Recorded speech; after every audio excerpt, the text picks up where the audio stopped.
Si c'est un homme, Primo Levi. Lu par Raphaël Enthoven. Le voyage ne dura qu'une vingtaine de minutes. Puis le camion s'est arrêté et nous avons vu apparaître une grande porte surmontée d'une inscription vivement éclairée. Aujourd'hui encore son souvenir me poursuit en rêve. Arbeit macht frei. Le travail rend libre.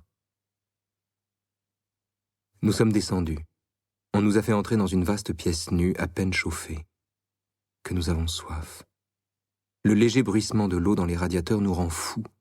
Nous n'avons rien bu depuis 4 jours. Il y a bien un robinet, mais un écriteau accroché au-dessus dit qu'il est interdit de boire parce que l'eau est polluée.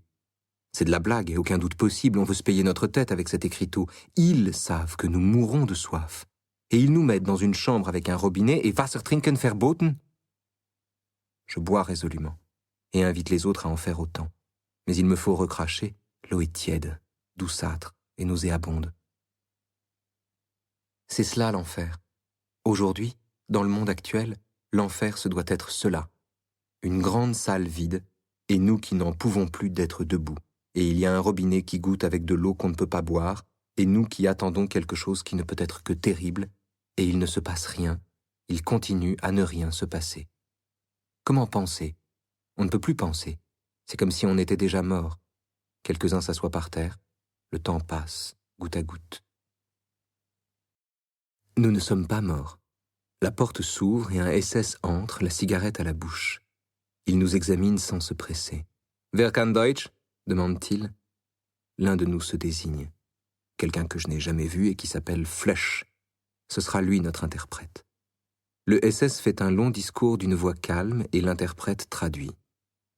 Il faut se mettre en rang par 5, à 2 mètres l'un de l'autre, puis se déshabiller en faisant un paquet de ses vêtements, mais d'une certaine façon. Ce qui est en laine d'un côté, le reste de l'autre, et enfin enlever ses chaussures, mais en faisant bien attention à ne pas se les faire voler. Voler par qui? Pourquoi devrait-on nous voler nos chaussures? Et nos papiers, nos montres, le peu que nous avons en poche? Nous nous tournons tous vers l'interprète, et l'interprète interrogea l'Allemand, et l'Allemand, qui fumait toujours, le traversa du regard, comme s'il était transparent, comme si personne n'avait parlé. Je n'avais jamais vu de vieil homme nu. M. Bergman, qui portait un bandage hernière, demanda à l'interprète s'il devait l'enlever, et l'interprète hésita. Mais l'Allemand comprit et parla d'un ton grave à l'interprète, en indiquant quelqu'un. Alors nous avons vu l'interprète avaler sa salive, puis il a dit « L'adjudant vous demande d'ôter votre bandage, on vous donnera celui de M. Cohen. » Ces mots-là avaient été prononcés d'un ton amer. C'était le genre d'humour qui plaisait à l'Allemand. Arrive alors un autre Allemand qui nous dit de mettre nos chaussures dans un coin. Et nous obtempérons car désormais c'est fini. Nous nous sentons hors du monde. Il ne nous reste plus qu'à obéir. Arrive un type avec un balai qui pousse toutes les chaussures dehors, en tas. Il est fou, il les mélange toutes. 96 paires, elles vont être dépareillées. Un vent glacial entre par la porte ouverte. Nous sommes nus et nous nous couvrons le ventre de nos bras.